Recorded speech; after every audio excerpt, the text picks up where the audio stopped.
કામિકા એકાદશીએ બનશે દુર્લભ યોગ, આ 5 રાશિઓ પર વરસશે ધનલક્ષ્મીની કૃપા। કામિકા એકાદશીના પવિત્ર દિવસે દ્વિપુષ્કર યોગ અને હર્ષણ યોગનો અત્યંત શુભ સંયોગ રચાઈ રહ્યો છે। આ મહાસંયોગના કારણે ભગવાન વિષ્ણુ અને માતા લક્ષ્મીની વિશેષ કૃપાથી 5 રાશિઓના જાતકોને કારકિર્દી અને આર્થિક ક્ષેત્રે મોટો લાભ થશે। કામિકા એકાદશીએ બનશે દુર્લભ યોગ, આ 5 રાશિઓ પર વરસશે ધનલક્ષ્મીની કૃપા। વૈદિક પંચાંગ અનુસાર આજ રોજ એટલે કે 09 ઓગસ્ટે કામિકા એકાદશી મનાવવામાં આવી રહી છે। આ દિવસે ભગવાન વિષ્ણુ અને માતા લક્ષ્મીની વિધિવત પૂજા અર્ચના કરવાનો મહિમા છે। આ વર્ષે શ્રાવણ માસના કૃષ્ણ પક્ષની કામિકા એકાદશી પર દ્વિપુષ્કર યોગ અને હર્ષણ યોગનો અત્યંત શુભ સંયોગ બની રહ્યો છે।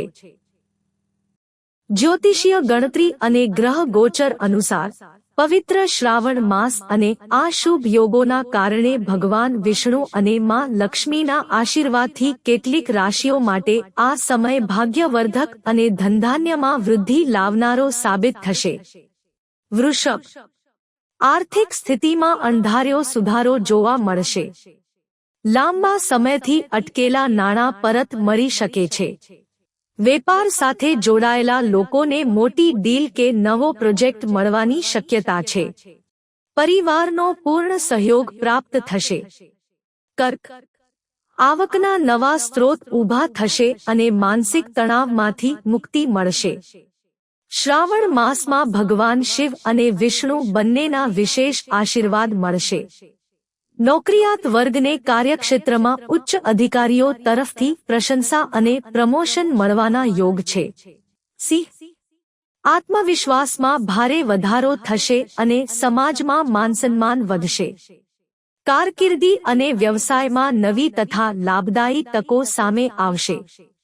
સરકારી કે વહીવટી કાર્યો સાથે જોડાયેલા લોકોને મોટી સફળતા મળી શકે છે।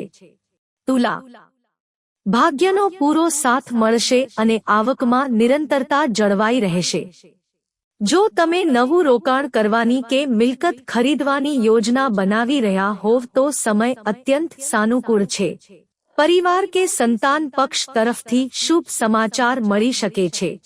કુંભ, જૂની સમસ્યાઓ અને કારકિર્દીના અડચણોનો અંત આવશે। કાર્યક્ષેત્રમાં તમારી યોજનાઓની પ્રશંસા થશે। જીવનસાથી સાથેના સંબંધોમાં મધુરતા આવશે અને ધન સંચય કરવામાં સફળતા મળશે। કામિકા એકાદશીના વિશેષ ઉપાયો। ભગવાન વિષ્ણુની પૂજામાં તુલસીનું પાન અવશ્ય અર્પણ કરવું। એકાદશીના દિવસે તુલસીના પાન તોડવા વર્જિત હોવાથી તેને એક દિવસ અગાઉથી જ તોડીને રાખવા। આ દિવસે વિષ્ણુ સહસ્રનામ અથવા ઓમ નમો ભગવતે વાસુદેવાય મંત્રનો જાપ કરવાથી આર્થિક કષ્ટ દૂર થાય છે।